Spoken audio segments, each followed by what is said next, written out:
Today I'm making a watercolor moon painting with silhouette trees.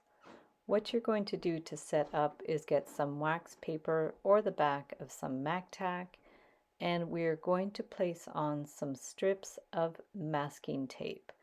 So we're just going to put enough strips of masking tape that will be the diameter of our circle for the moon. So when you place them down, overlap them a little bit, and then we're going to draw the shape of the moon on the back. You can use a glass if you like, and just trace it with a pencil or a pen and cut out that circle with scissors. So just go slowly to try to get a straight line and then remove it, and from there we are going to lift off the strips of masking tape, and then we'll place it on our paper in the position we want, rub it down so it will be sealed on there, and then we are going to get some masking fluid, also called drawing gum, and with the back of my paintbrush I'm just dipping it in and doing little dots all over. You can also speckle them on. Those will represent the stars. So once it's all dry, you have to let the masking fluid dry. We are going to paint all over with watery paint in different colors, Payne's gray, blues, any paint colors you want to make the sky. And we're just going to quickly go over. The paper is dry. We're going on with wet paint, and we're going to cover the sky.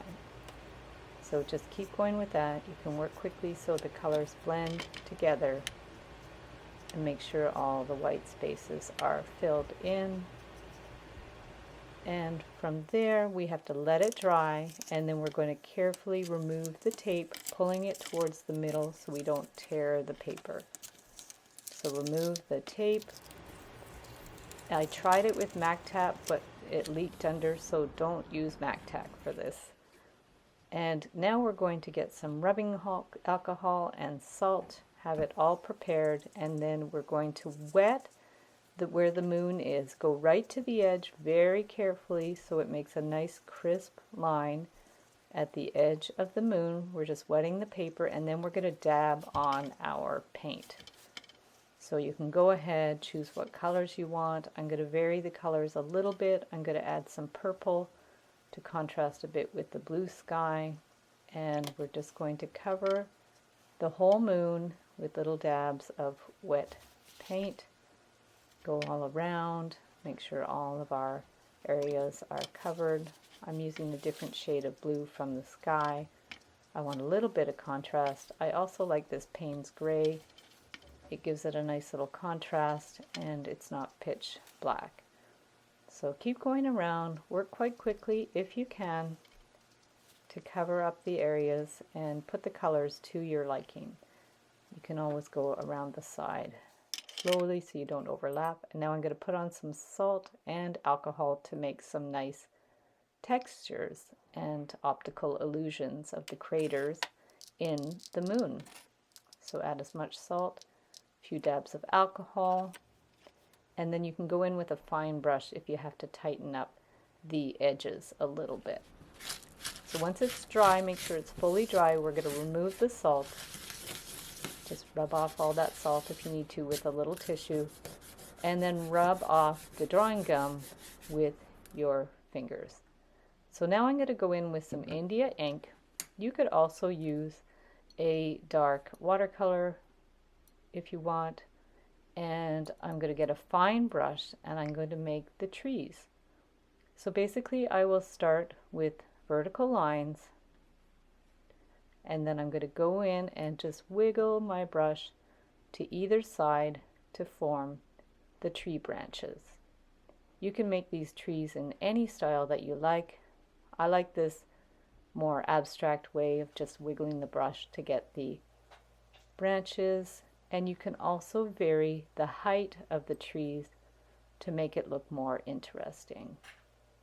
So just go in, wiggle them to either side, try to make them a little asymmetrical, make some of them shorter than the others, And just keep going. Don't put too many. We don't want it to be too crowded either. And just wiggle that brush back and forth. Grab more ink as you need it. And I'm using quite a fine brush for this. And just dab off the extra ink so it doesn't get too globby. Wiggle it back and forth. And now I'm doing a little horizon line with the kind of mountains there. Again, I'm just going free form, making the little hills a little varied in size, filling in that whole area with the ink, adding trees if I need more. Trees on either side. Make some really small and some taller. Slide another little tree in there. Just however you think the composition looks nice. And just make sure the bottom part is all filled in. And once it's dry, we're going to remove the tape. And as always, we're going to pull the tape away from the image so we don't rip the paper. So just pull it away from the paper there. And there you have your night sky moon.